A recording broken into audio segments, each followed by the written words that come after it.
Good afternoon, and I'm rather hoping we're being joined by our colleagues from Scotland, Wales and Northern Ireland. So I'd just like to firstly introduce everybody who's here and say on behalf of them it's excellent to see all of you in person. Very nice to see you and look forward to discussing questions subsequently. So I'm Chris Whitty, I'm the Chief Medical Officer for England. Here in London, Dr. June Rain, who's head of the MHRA, the independent regulator. On my right, Professor Wei Shen Lim, who is the chair for the JCVI on vaccination, because we very much followed on from their advice. And we're fortunate to be joined by the CMOs of the other three nations of the UK, Dr. Gregor Smith in Scotland, Dr. Frank Atherton in Wales, and Sir Michael McBride in Northern Ireland. So thank you for joining us here today. What I'm going to do today on behalf of all the CMOs is lay out our logic of where we've got to, and then I'm going to invite Dr. Rain, as the MHRA starts this process as the independent regulator, and then Professor Lim, who, because JCVI very much takes the next stage before we move on to views from my colleagues in the other three nations. So the reason we wanted to lay this out fairly clearly is this is obviously a difficult decision, which is the reason the CMOs were asked to take a view on this. And in all of what I'm about to say, I want to start from the first principle of medicine, which is it is always about balancing risk and benefit. And if by doing something, the benefits exceed the risks compared to not doing something, then it is a sensible thing to do. And if it's the other way around, then it is not. That basically is central to all of medicine. There is almost no area of medicine which is risk-free. So what you're always trying to do is balance risk against benefit. And that's true in this decision as all other ones. When it comes to recommending vaccination for children 12 to 15, there are several stages we've gone through already before we come to what we've said today. The first is that the independent regulator, MHRA, has examined the data, and their judgment was that in all those aged 12 and above, for the messenger RNA vaccines, shall give us a shorthand as Pfizer and Moderna, that they authorized these for use and gave them a license at this stage in time on the basis of their assessment of the efficacy, how effective they are, and the side effects as understood from trials to date. So that's where they are, and of course they continue a process of continuing to look at both efficacy and side effects in due course. JCVI, the Independent Scientific Advisory Committee, then took that on, and they've given two very important, in a sense, adjacent views about the use of these vaccines in children and young people. The first of which is they have given a clear recommendation that for children and young people over the age of 12, who are themselves in a particularly high-risk groups, and they've given a list of those groups, or, importantly, living with people who are immunosuppressed, they recommend that people 12 and above have 2 vaccines with messenger RNA vaccines. So that is already a decision that JCVI has taken and that others have followed.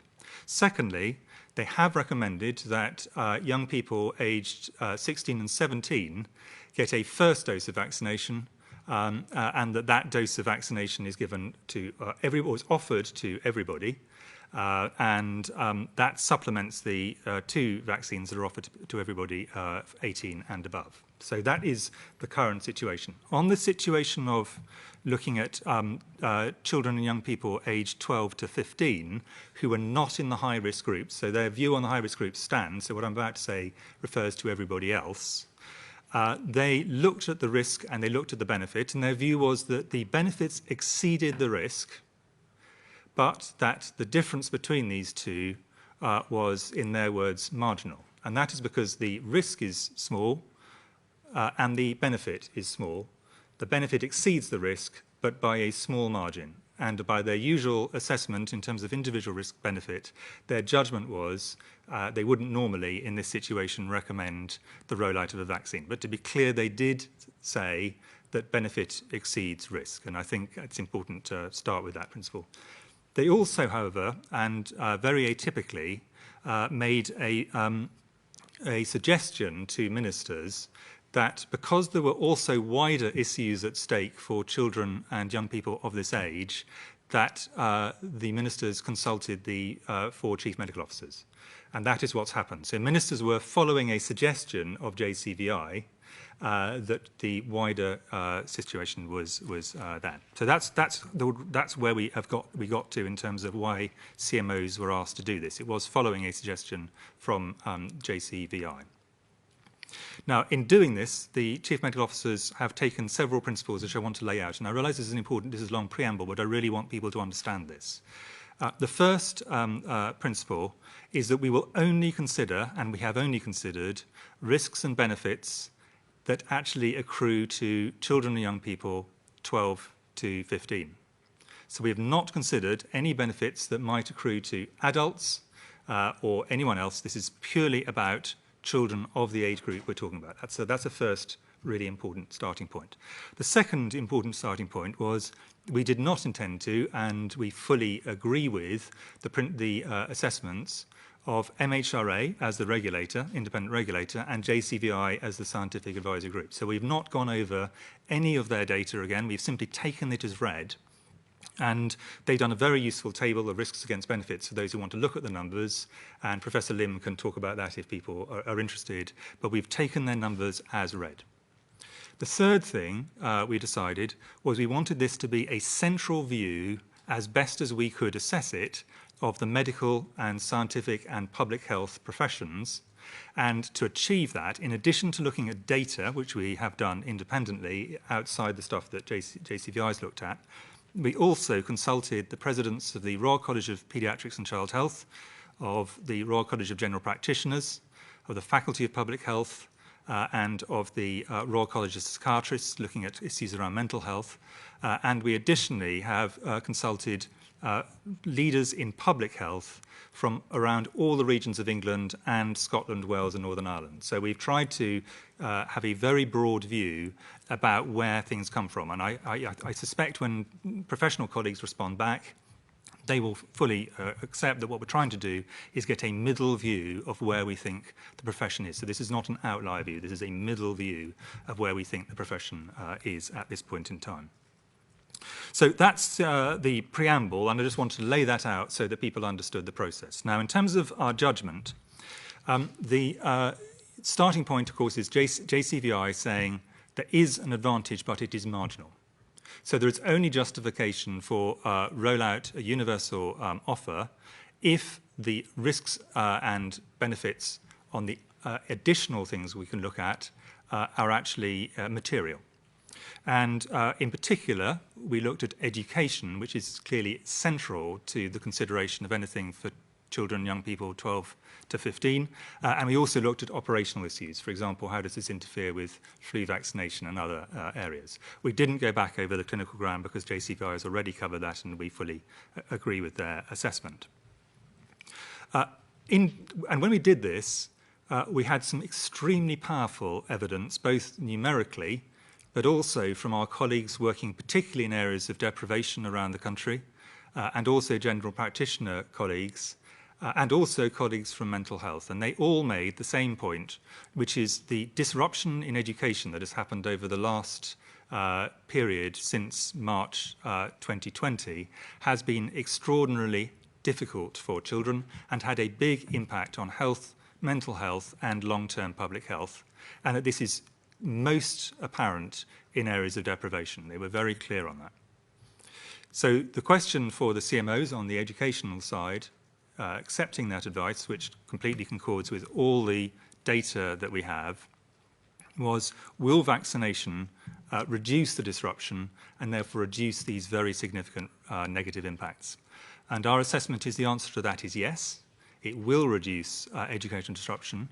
We do not think that this is a panacea. This is not a silver bullet. It's not a single thing that on its own will do so, but we think it is an important and potentially useful additional tool to help reduce the public health impacts that come through educational disruption. So that has been really critical in our decision making, and this is true whether we're talking about individuals, physical health, individuals' mental health, or the long-term effects that a disrupted education can have on people's life chances. So that's very much where a lot of our discussion lay.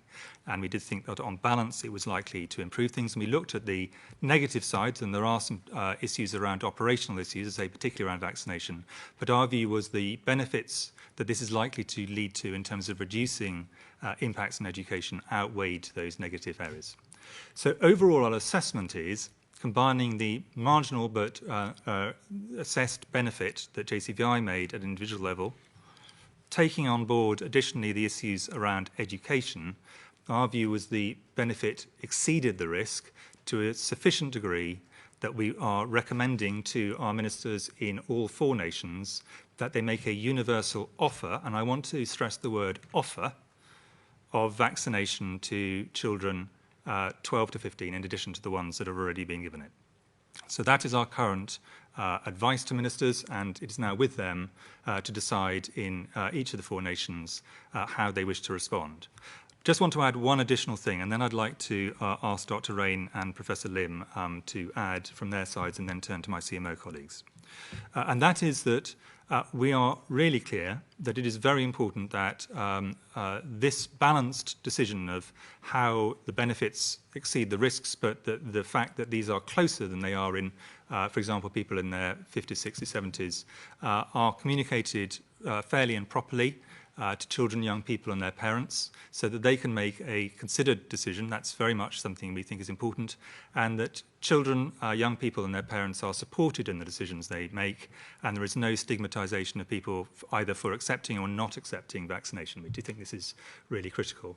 And our colleagues in general practice and in paediatrics and child health will work with colleagues in public health to try and help make sure that that balance of understanding is presented in an appropriate way that actually makes sense and is comprehensible by people at different ages about what's going on. So that is our overall advice, but that important rider at the end.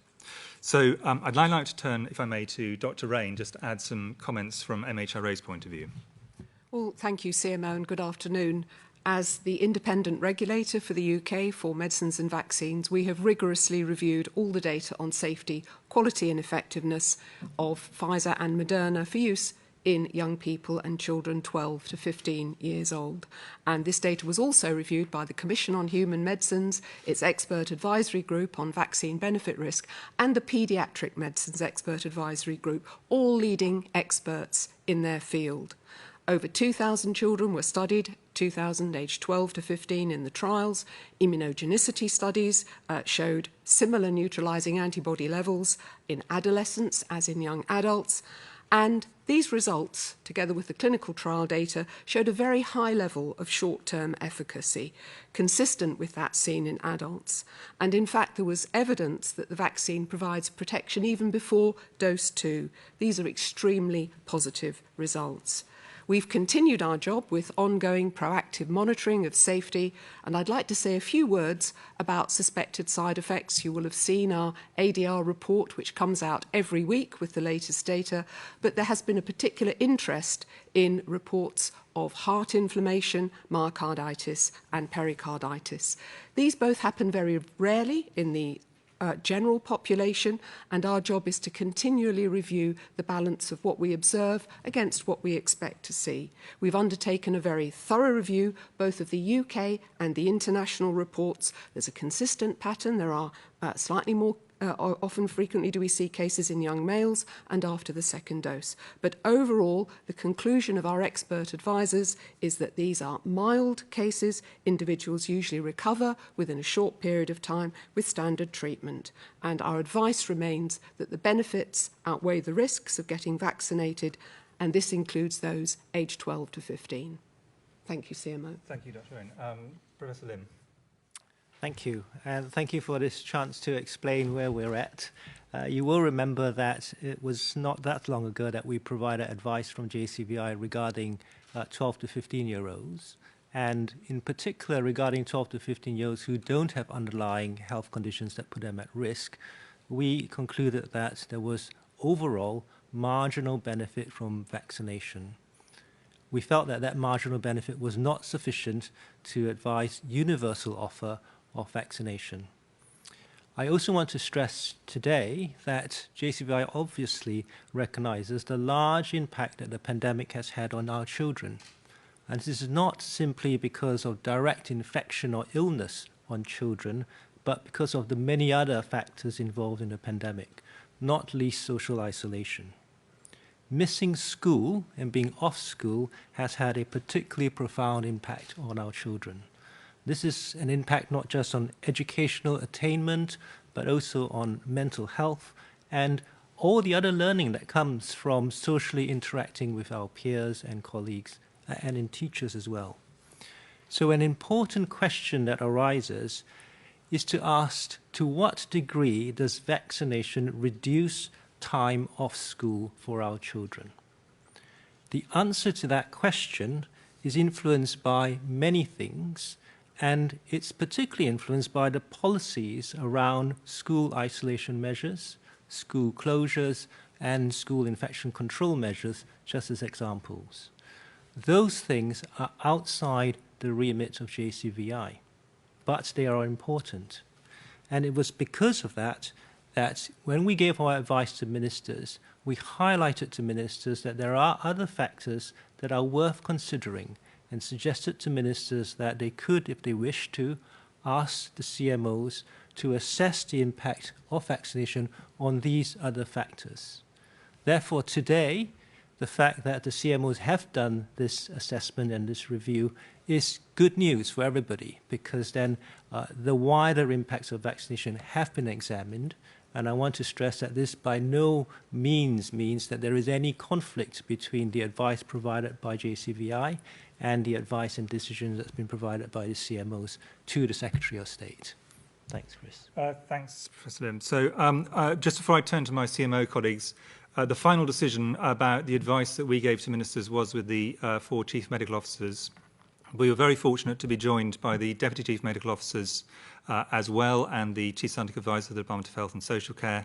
And Professor Lim joined us for all the discussions until we came to the point of making the decision to make sure that we were completely in step with JCVI advice. The final decision, though, of course, was made by the CMO about what to advise ministers. So I'm going to turn first, if I may, to Dr. Gregor Smith, CMO for Scotland. Gregor. Thank you, Chris. I think you've outlined very succinctly the very complex considerations that we had as we discussed the approach to this advice that we've now given to ministers. There's a couple of points that I would want to draw out, and first to emphasise that as CMO Scotland, I'm completely in step and associate myself with all the remarks that you've made in the preamble. But a couple of things I do want to try to pick out, and in particular, it's important to me that we emphasise that in providing this advice, the considerations that we had were limited to the beneficial impacts that this would have on the 12 to 15-year-old age group. This is particularly important when we approach the information that we provide to this age group in order that we gain proper informed consent. And that's maybe something that people will touch upon in the questions that are to follow. But I think rather than kind of take any more time, I would just want to emphasise that these considerations, particularly the indirect impacts that COVID-19 has had on children and young people, are really important to factor into the approach that we've described today. Thank you very much. Dr. Frank Atherton, CMO for Wales. Yeah, thank you very much, Chris. And so while agreeing with absolutely everything you've said today, there's only one thing I'd like to add, which is that in our deliberations, we've been very clear that we need to take account of the broad rights of children. So we've really tried to take a rights-based approach to this. And that's very important to us, particularly here in Wales, where we have specific legislation, the Wellbeing of Future Generations Act, which requires us and requires ministers to bear the question of human rights and rights of children and young people very firmly in decision making. So our decisions are very much rooted in the rights of children and young people. One thing to add maybe is that we will need to be very clear in our communication with young people, and we've recognised that. So my message to the young people of Wales will be that your CMOs are recommending that you should be offered this vaccine, just as your parents and your relatives, your older relatives have been, that there are benefits to you, both in terms of your health and your education in having the vaccination. But ultimately, the choice is for you and your parents, and it's for you to now have the conversation with your parents, with your guardians about these issues. Thanks, Chris. Thanks very much. And Sir Michael McBride, the CMO for Northern Ireland. Chris, colleagues, thank you very much indeed. Just to agree that you've provided a very accurate summary of our recommendation to ministers. I will be recommending to parents and to children in Northern Ireland that they avail of the opportunity of the vaccine. Our children, we know, have suffered very significantly as a result of the pandemic in terms of disruption to their education. And like Chris and Gregor, I would wish to ensure, and we will work with the Royal College of Paediatrics and Child Health and other colleges to ensure that the information and advice to ensure that parents and children can make an informed decision is available to them. Thanks very much indeed. So that sort of concludes our opening remarks. Very happy to take questions, of course, from you. And I think the first one will be from Fergus Walsh, BBC. Thank you very much. Isn't there a danger that many parents and indeed children are going to be left confused after the JCVI didn't recommend vaccines for this age group, and now you are? Thank you. I mean, that is a key question, and I think that our view, and this is a professional view, so this is the view I would say of the great majority of doctors and public health professionals, is that these two are not in conflict. What JCVI said is there is a marginal advantage, but by their assessment, that was not sufficient by their ordinary standards to recommend it, and quite appropriately, they kept to their independent view. They suggested further things, and what we've done is we've added in some wider considerations, as JCVI suggested. And I don't think, in our view, certainly as chief medical officers, and Professor Lim may want to comment as chair of JCVI, we do not see a conflict between these. We see this is very much in medicine. You have to take factors into account, some of which are very direct and some of which are broader, and that's a pretty standard way of approaching risk and benefit. So we would see this as not in conflict. JCVI, marginal benefit, an additional benefit, and therefore our recommendation.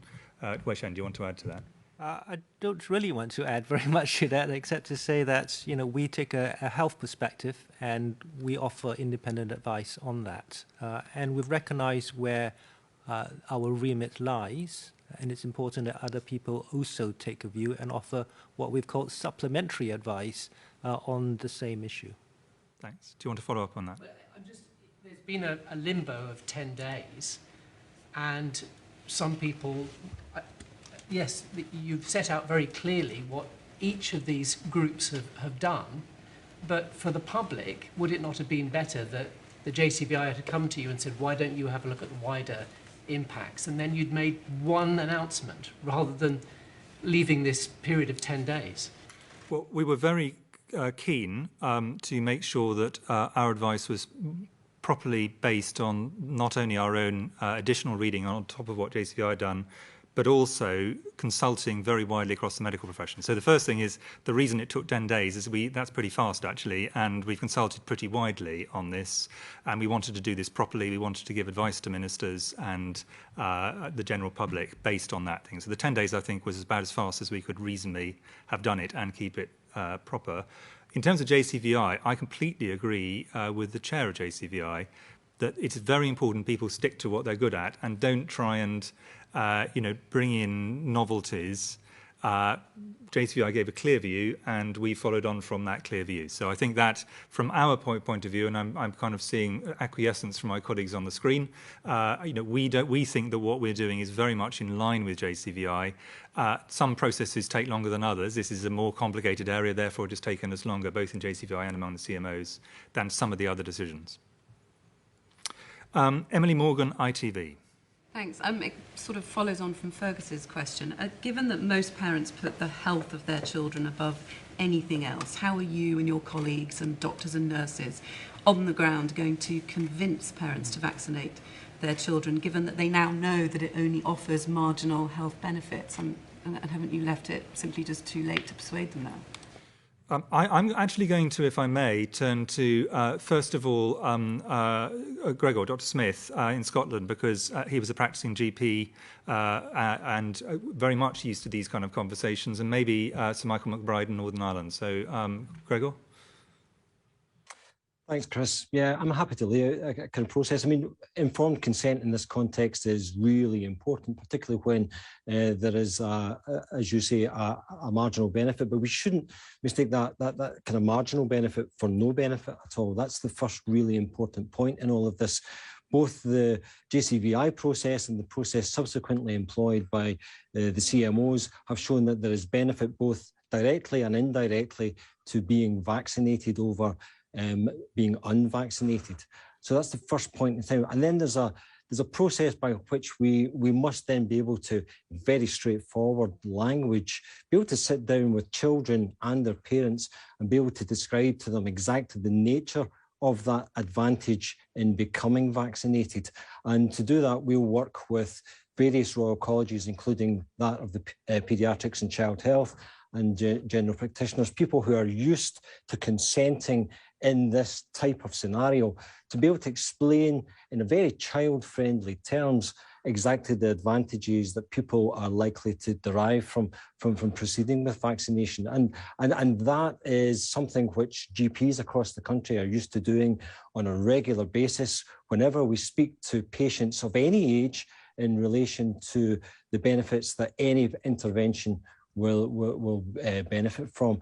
There are certain considerations, of course, when you're dealing with a child, particularly in this age group of 12 to 15, that need to be taken into account with this. But making sure that we have the materials to be able to support that decision-making in all aspects of society will be a really important next stage if ministers decide to give the go-ahead with this vaccination programme. Thanks, Gregor. Michael? Yes, thanks, Chris. Thanks, Gregor. Yes, I mean, I think as parents, we all want the very best for our children. And just to summarise, both the MHRA and JCVI concluded that there was benefit in vaccinating children. Now, they did, and JCVI did say that the clinical benefit is, at the point of your question, in terms of health terms, that narrow clinical benefit was small and not large enough to recommend universal vaccination. But we need to remember that education is very important in public health terms. Education is vitally important for individual children, our children, realising their life opportunities, for their employment opportunities, their opportunity to go on in later life for employment, for further and higher education. Children need the continuity and predictability of being in school for their emotional health and well-being. And disruption to schooling and education has a very negative impact on children's well-being more generally. So I would suggest that those are things which parents also care very passionately about. And as Gregor has said, all of that will be an important part of the consent process and the discussions that parents will want to sit down with their children and have those conversations about the benefits, not just in health terms, but in wider health terms, in public health terms, for their life opportunities. And let's bear in mind, again, that those children that have suffered most during this pandemic have been those from the most socioeconomically deprived areas. And those children are the children that will benefit most from being in education. Thanks, Michael. Ashish Joshi, Sky. Professor Whitty, can I ask you a question, and also a question for Professor Lim, if I may? Do you, Professor Whitty, regret the way this is being communicated? It's no doubt now that your job's being made that much more difficult because the message is confusing. And Professor Lim, do you feel undermined by the CMOs, and do your colleagues on the JCVI agree with what's been said today? So I think what we would really regret, and I want to be really clear about this, is getting the decision wrong. So I'd much rather this is a slightly more complex process involving several stages, and at the end of it, the medical profession as a whole feels comfortable that we've considered all the various angles, the public health profession as a whole does, and therefore we can communicate that to children and families. Some decisions are completely barn door obvious. If you're talking to someone who's 85 and they're choosing not to get vaccinated, the short answer is just get the jab.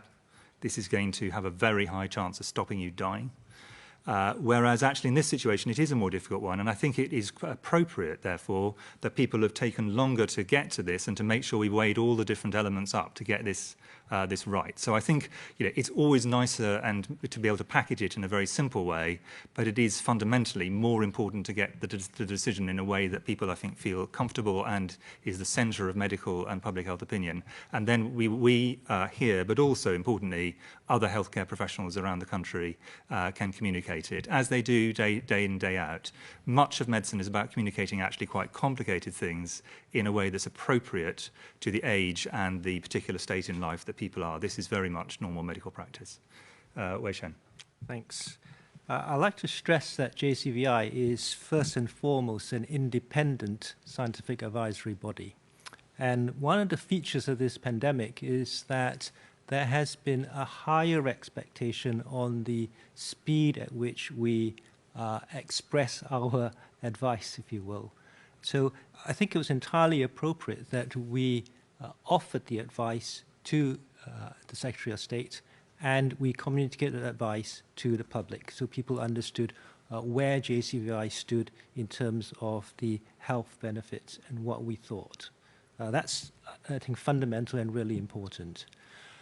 When we come to the question of whether JCVI then agrees or disagrees with the CMO's decision, then that's a slightly difficult question, because in our initial advice, we've already said that there are aspects of vaccination that are outside the remit of JCVI, and therefore we haven't examined the material that the CMOs have examined in coming to their decision.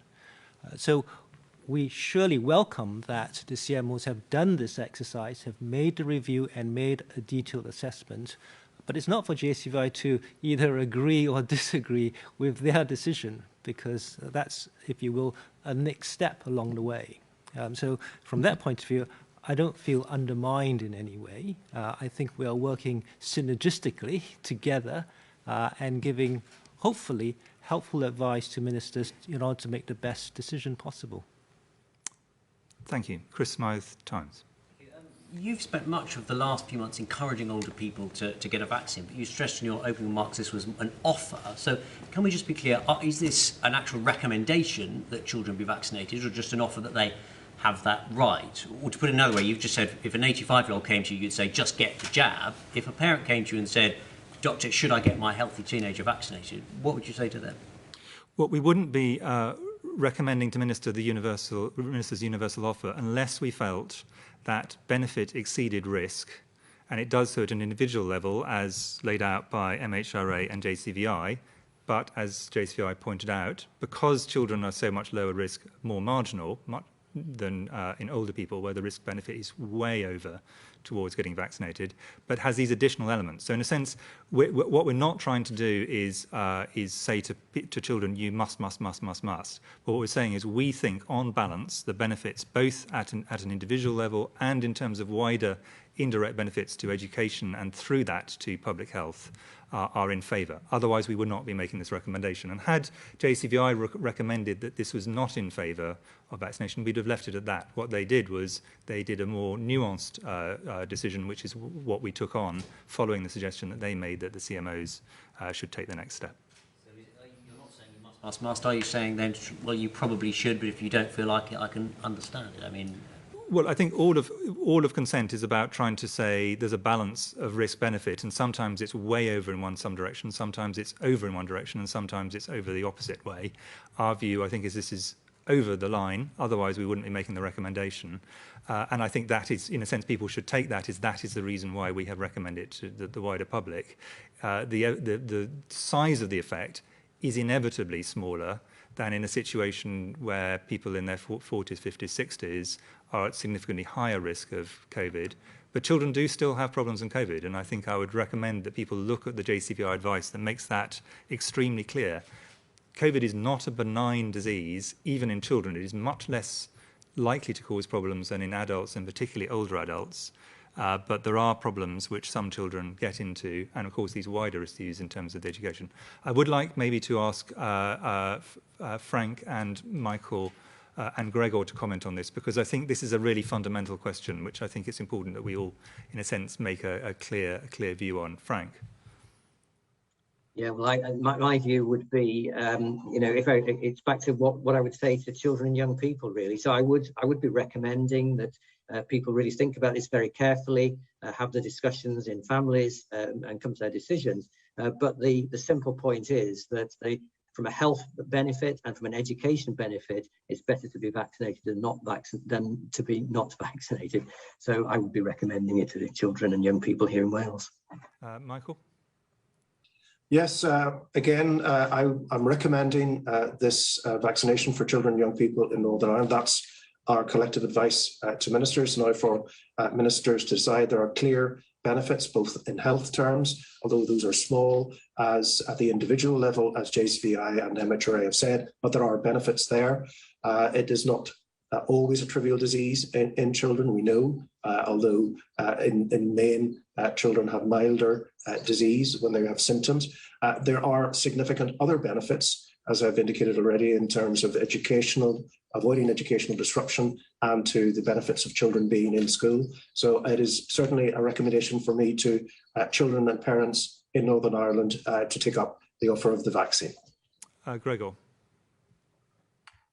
Put very simply, the MHRA and JCVI have already found that there is a benefit to vaccinating for the direct health benefits, and the further review that we've undertaken has shown that there are also indirect benefits as well, which are additive and amplify what we've already discovered from those previous reviews. And I will be recommending to children in Scotland that they have this vaccine because of these benefits that have been shown by this process.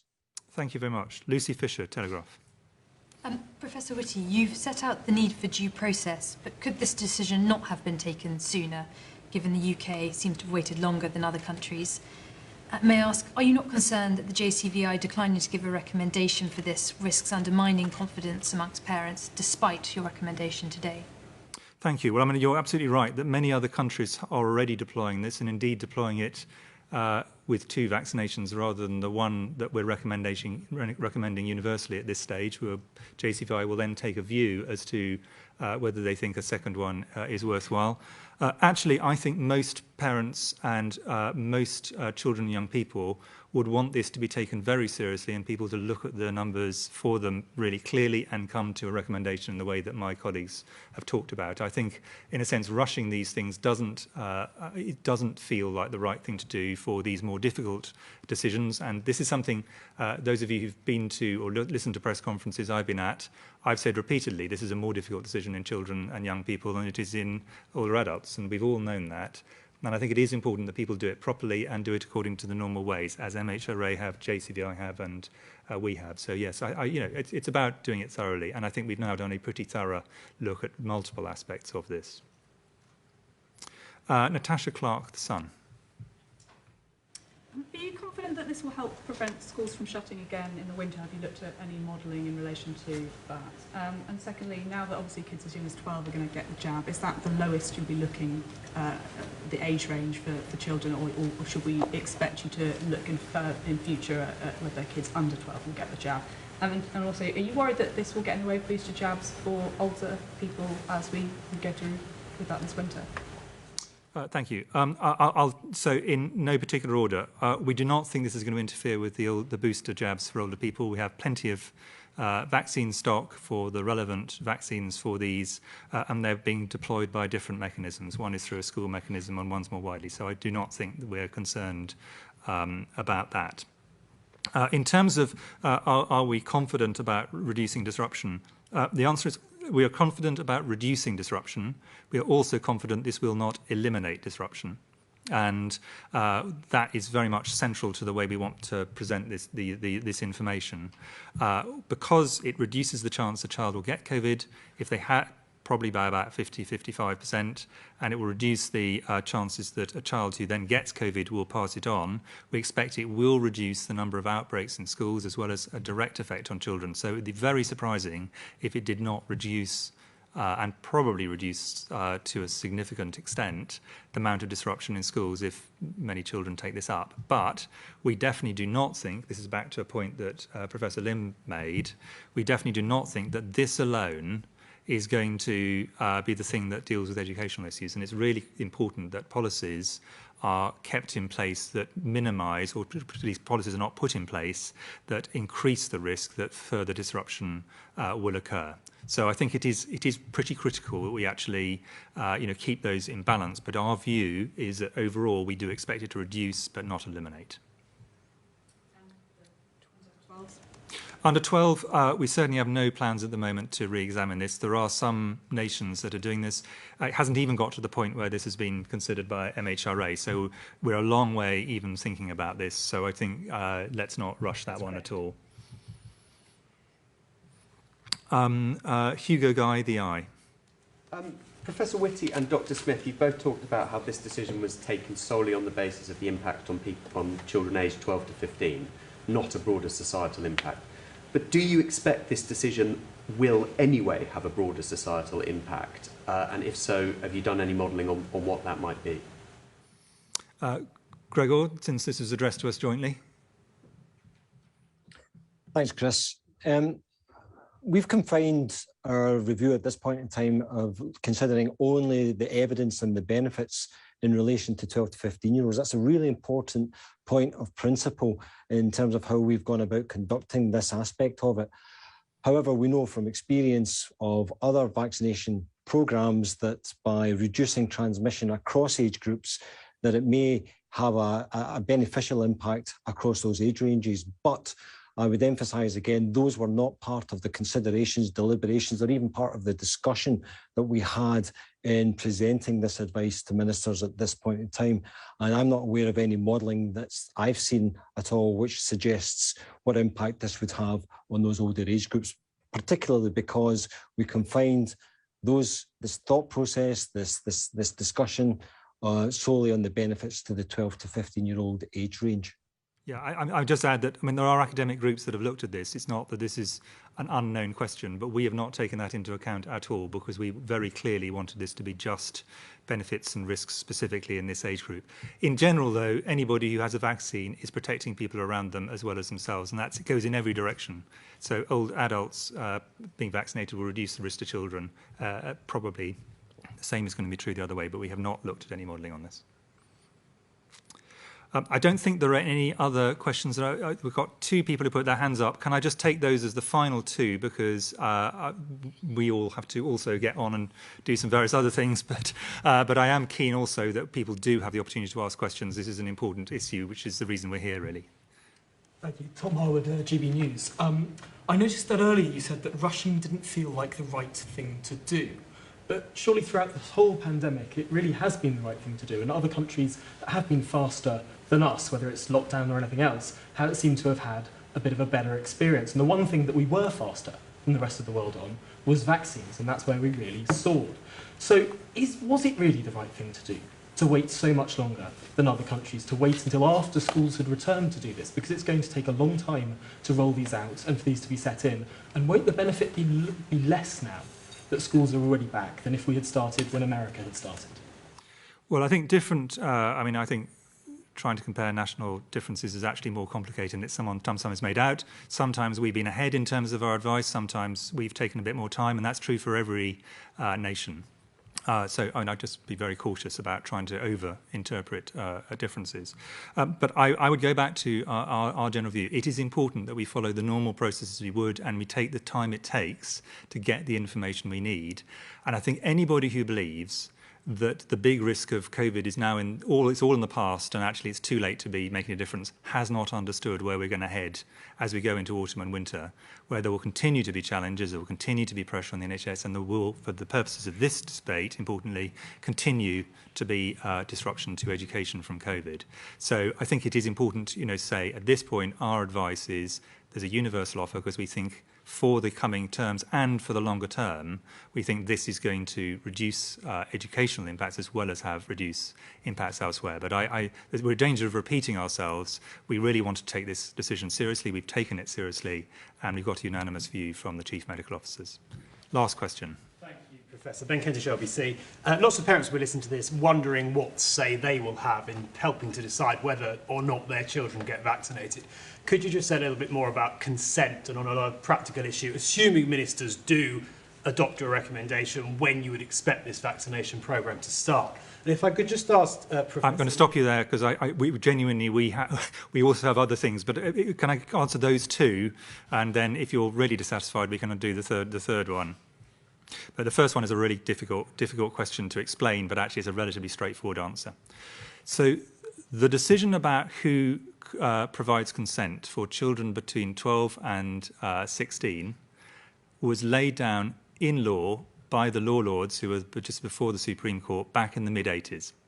There was a landmark case. All the law lords came to a very, very clear decision about how consent should be considered. That can't be overruled by doctors. It can't be overruled by ministers unless they go through Parliament and change the law. That is the law. And what that does, essentially, is it says above a certain age there's an assumption that people will take their own decisions, and once you're 18 you have to, and below a certain age there's a high assumption that children cannot take decisions, and then there is a period between those when, depending on what the decision is, the child's views may be more important, or child or young people's views, and as they get closer and closer to the point that we get to the top end of that age range, an assumption they can actually understand the issues involved, and therefore they can start to be involved in a decision. Now, in the great majority of cases, and I'll turn to Gregor as a recent GP on this, in the great majority of cases, children and their parents come to the same decision. So it's an irrelevant question, actually. For a small number of cases, there is some debate around this, and doctors, GPs, paediatricians, people involved in vaccination programs are really used to doing this. Remember, this ruling about what the law says was laid down in the mid-80s. We've been doing exactly the same approach to this since the mid-80s. Whether a GP, a paediatrician, or anyone else dealing with children and young people, this approach is completely standard. And so I think, and people are very used to it, and they're not really, most doctors don't find this particularly tricky. So, I want to reassure people we're not doing anything different in this than would be done for any other medical situation where consent was involved in people over this age range. Gregor, I would like to turn to you, really, as someone who's done this as a GP. Thanks, Chris. I mean, I've found myself involved in discussions like this on many occasions as I've sat down with children, the parents or the guardians, and we've discussed exactly the nature of the benefit and the approach that can be taken with various interventions, whether that be medicines, whether that be vaccinations or operations. And the important thing is to be able to have that discussion. I agree with you, Chris, when you say that by and large, you find that there is a great deal of agreement between children and their parents in relation to how to proceed. But the important thing is to be able to set that out and assess whether those children either have the competency to act for themselves. It's very similar in Scotland, as you've just described, in England and Wales. Following that ruling, this is almost the bread and butter of the approach that GPs and other clinicians who've been dealing with children and young people for many, many years have taken in any aspect of consent that they take on a day-to-day basis. Yeah, and I would just add, I mean, I would not underestimate the ability of children and young people to understand important issues that affect them directly. I think it's easy to do so. You had a second question, which I allowed, and then after that I said I was going to draw the line. Very briefly, Professor Liam, when you talked about the marginal health benefit of vaccinating children, I just wanted to ask about that because the JCVI data suggested if you vaccinate 1 million children, you'd prevent 87 hospitalisations, and between 3 and 17 children would get myocarditis, almost all of which would be resolved in a short time. Given those figures, could you just briefly say a little bit about how marginal that really is? Because it seems like quite a significant benefit. I think it's very difficult when you're just looking at numbers to try and weigh them up and say one hospitalization is equal to one case of myocarditis, because we are talking about different reasons for being hospitalized and different longer-term consequences between these two situations. Similarly, if you're looking at admissions to intensive care unit or other benefits, if you will. So it's not a straight case of just doing the maths and adding up the numbers and knowing which one is high and which one is lower. There's much more to those numbers and to that table. We did spend many, many hours looking at the whole range of benefits, and that table is simply there to show what the background numbers are, but each of those numbers have to be weighed up to determine what the severity of illness is and what the consequences might be. So I would just warn against just adding up numbers and saying which one comes out higher than the other.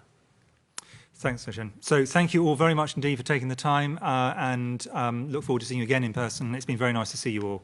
And thanks, as always, to my colleagues in Scotland, Wales and Northern Ireland. Thanks a lot.